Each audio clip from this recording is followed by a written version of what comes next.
Well, coming up this weekend is a very, very amazing performance.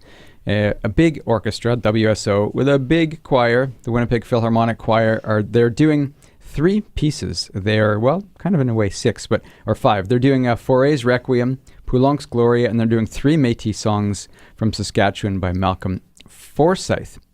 And they're performing at the St. Boniface Cathedral to celebrate their 200th anniversary. Well, the lead soprano for the concert is my guest in the studio this morning, Lara Ciekiewicz. Good morning. Good morning. Nice to see you again. Thanks. Good to be here again. I think it was a couple of years ago, maybe a year or so ago, maybe about a year ago. Yeah. Because we were talking about all your stuff you got happening. And before we talk about this concert, why don't you tell us what's been happening in your life for the last few months? Well, I just got home about a month ago from Calgary, where I was singing my first Tatiana in Eugene Onegin, Tchaikovsky's amazing opera. So that was a really fun ride and trip with a really great crew, great cast and team out there in Calgary at Calgary Opera and with the amazing Calgary Phil. It's lots of fun to sing with that band, especially in that really, really gorgeous music. And then came home beginning mid-February, I guess, and beginning of this month did a fabulous concert, again, of Russian music with the Winnipeg Singers. Been exercising my Slavic roots and learning my Russian and connecting to my roots a bit, which has been great. And then now this fabulous concert with the WSO, Poulenc and Faure, and Forsythe's arrangements of these beautiful Metis songs. Mm-hmm. It's kind of a diverse lineup there, isn't it, when you think about the music? It is, but I think it all makes sense, especially we're celebrating the 200th anniversary of the cathedral and,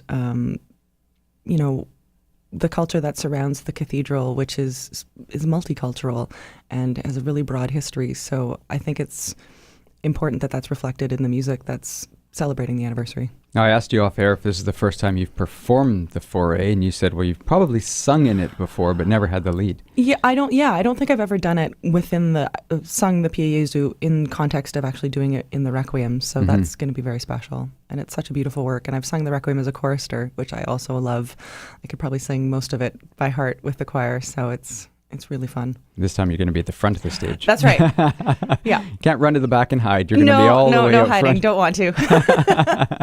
Let's talk about the Malcolm Forsythe. Those are interesting, the 3 Metis songs as well, because you're learning it's almost a new language for you, right?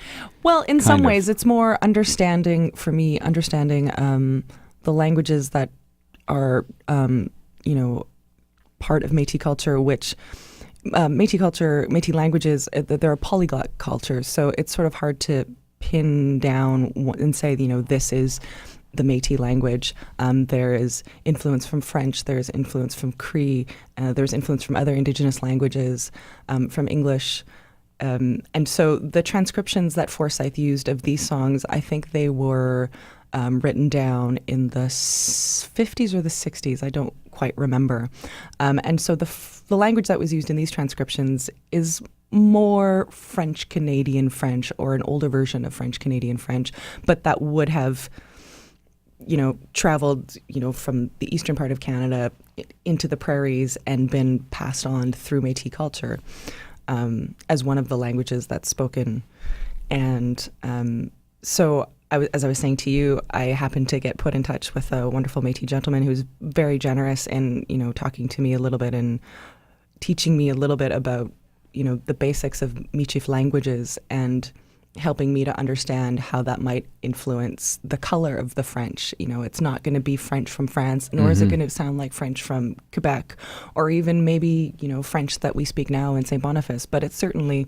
These particular transcriptions are French, but it was important to me to find the color of what, I'm not Métis, so I'm trying to understand from an outsider's perspective and respect, like in any folk song and any traditional cultural songs, what that means to the people that the songs come from. And it's just been a really interesting journey. Again, like I said off air, I find like language is this fabulous door that sort of opens your eyes to, place and nationhood and all of these things that, you can be talking about a specific sound in a language and it might show you a journey from how that language has traveled from a bunch of different places and what it's gone through to get to the point that it's at.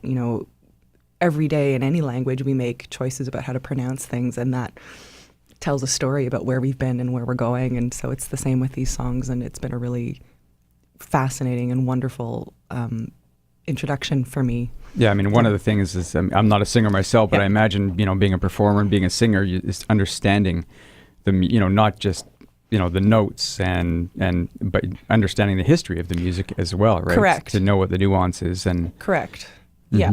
And that would go with you're talking about the Malcolm Forsythe, but when you think about the Faure, I pulled up a quote that Faure has said about his, I'm going to find it here, and he talks about that, most people think of a Requiem as being a sad piece, right? For him, it's about the celebration of life and the celebration of the passing on, of the souls passing on to heaven and to moving on to the next, to the next phase of life, in a sense, right? And so understanding that must give a whole new meaning to this Faure Requiem. Absolutely. And, anytime I sing a Requiem of any kind, I feel like, of course, this is, a service for the departed and celebrating that person's, accomplishments in life and being a source of comfort for the people they left behind. But I also feel like Requiems, at least from my perspective, challenge the people that are left behind to take stock of their own lives and, what have you done and where have you come from and what job is still left for you to do and make use of the time that you have. So in that respect, I really love the pairing of the Requiem and the Metis Songs together. I think it's just a fascinating, wonderful choice.